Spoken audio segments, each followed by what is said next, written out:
Bueno, era una inflación que se preveía, una inflación altísima, pero que después el INDEC termina confirmando en el día de hoy. Inflación correspondiente al mes de septiembre. Claro, que como decíamos es el número que impacta directamente con lo que ocurrió después de las PASO de agosto. 5,9%, prácticamente 6% de inflación, que lleva a que en los meses, los 9 primeros meses de este año alcance el 37,7%, el acumulado de lo que va del año. 53,5% es la inflación interanual, según el propio gobierno y el Fondo Monetario Internacional.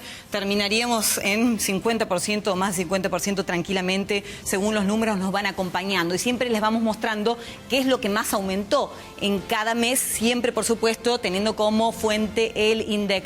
No escapó a esos aumentos los alimentos, pero no fue lo más alto. La indumentaria muy alta también en el mes que acaba de concluir, 9,5% fue la suba. Salud, las prepagas, 8,3%.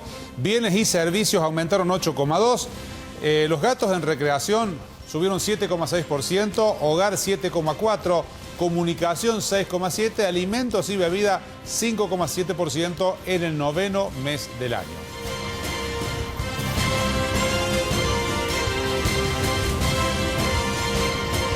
Bueno, vamos a hacer el análisis ya con nosotros José Simonella para ayudarnos a entender algo que de alguna manera se sabía y estamos esperando todos, que tiene que ver con una inflación altísima, que casi llega al 6%. Así es, Cruz. Buenas noches. Buenas noches. Lo había anticipado el REM, que es el relevamiento de expectativa de mercado que hace el Banco Central, que lo ponía en torno al 5,8, terminó siendo 5,9, una inflación tremendamente alta y que es consecuencia obviamente de la devaluación que se dio con posterioridad a las PASOs, ¿no? Donde la devaluación fue del 23%, agosto la inflación no fue tan alta porque los primeros días, 10 días de agosto tenía inflación baja. Sí, no terminaban de impactar, ¿no? Obviamente. Sí, no. Y septiembre sí tuvo un impacto total. La gran pregunta es si ya terminó de traspolarse de alguna manera toda esta devaluación tras las PASO al mes de septiembre, o también vamos a esperar un octubre con inflación altísima o alta. No, hay que esperar un octubre con inflación alta, los precios demoran en acomodarse, en trasladarse, la inercia, lo que se conoce como inercia inflacionaria, así que hay que esperar que en octubre también la inflación sea al menos, la estiman, de alrededor del 4%, de no haber ningún evento extraordinario. Me decía José recién que en pocos países del mundo se habla de inflación porque prácticamente todos aquellos que la han tenido en alguna oportunidad han podido de alguna manera exterminarla, terminar con ella. Sin embargo, estamos dentro de un podio, Gerardo.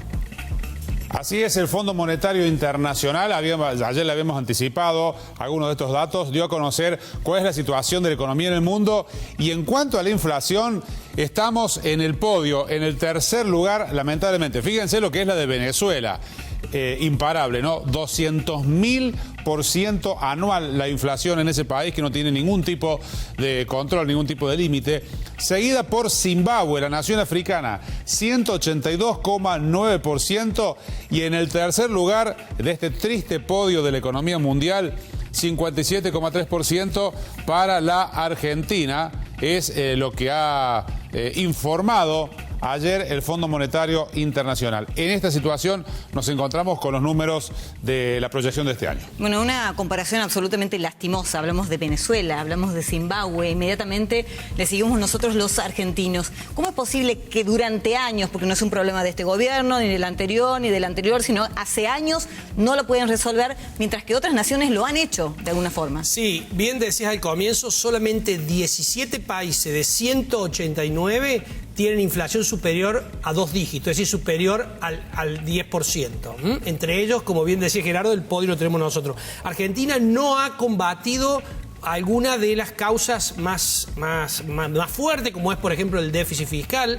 Argentina sigue gastando más lo que puede, pero además de eso, la inflación es un factor que tiene múltiples determinantes, como son, por ejemplo, la concentración. Argentina tiene una sola empresa que produce acero, una sola empresa que produce papel, una sola empresa que produce acero, y pocas empresas que producen alimentos de envergadura. Entonces, en economías que no funcionan como economías perfectas, sino que son monopólica o oligopólica, obviamente la fijación de precios se hace por sobre el precio de equilibrio. Así que, digo, hay mucho para trabajar. Es el principal desafío que va a tener el próximo gobierno, sea cual fuere. El año próximo me parece que el mayor desafío va a ser atacar la inflación y tratar de evitar que la inflación se siga espiralizando y siga subiendo, ¿no? 5,9% la inflación de septiembre del 2019, pero en otras oportunidades dentro de la era Macri también la inflación era altísima, Gerardo.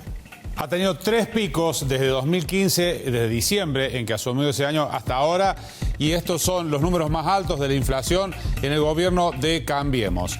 En abril de 2017 fue del 7%. Eran las primeras épocas de medición del INDEC recuperado. En septiembre del año pasado, ya con el impacto de la devaluación de 2018, 6,5%, y ahora la que acaba de conocerse es la tercera más alta del gobierno de Cambiemos, con el 5,9%. Habló de la inflación, por supuesto, Mauricio Macri hoy, tanto en Río Cuarto, donde ya anticipó que era una desgracia de hace 80 años en la Argentina que no se puede terminar, y también lo hizo en Villa Carlos Paz. Volvemos con vos, Héctor. Así es, Gerardo, lo dijo en Río Cuarto cuando habló de que la inflación es un tema que ahora se conoce porque el INDEC la da a conocer con datos certeros, pero reconoció que es una inflación alta. Y aquí en Carlos Paz, cuando le preguntábamos precisamente de eso al terminar el acto, el presidente, que se lo notaba un poco confundido, no sabemos si por lo que fue el acto o porque había muchísima gente alrededor, le echó la culpa a las elecciones y no dijo las PASO de agosto, sino las de octubre. Bueno, Macri dice que después del resultado electoral sobrevino esto porque la inflación hasta junio estaba controlada. De esta manera lo dijo el presidente cuando terminaba el acto aquí en Carlos Paz. ¿Qué puede hacer con inflación del 6%? El índice de inflación del 6%. Sí, ya lo sabíamos. Venía bajando la inflación y se disparó con la incertidumbre electoral que se generó después de octubre. Pero lo vamos a dar vuelta, Bueno, y para ir cerrando el tema inflación, ¿qué hubiese sucedido si no se hubiesen llevado adelante las PASO? ¿Este desbarajuste se hubiese producido de igual manera en una elección general, ganando Alberto Fernández en ese caso? Bueno, las PASO obviamente fueron un resultado inesperado y que el mercado lo castigó con una fuerte devaluación.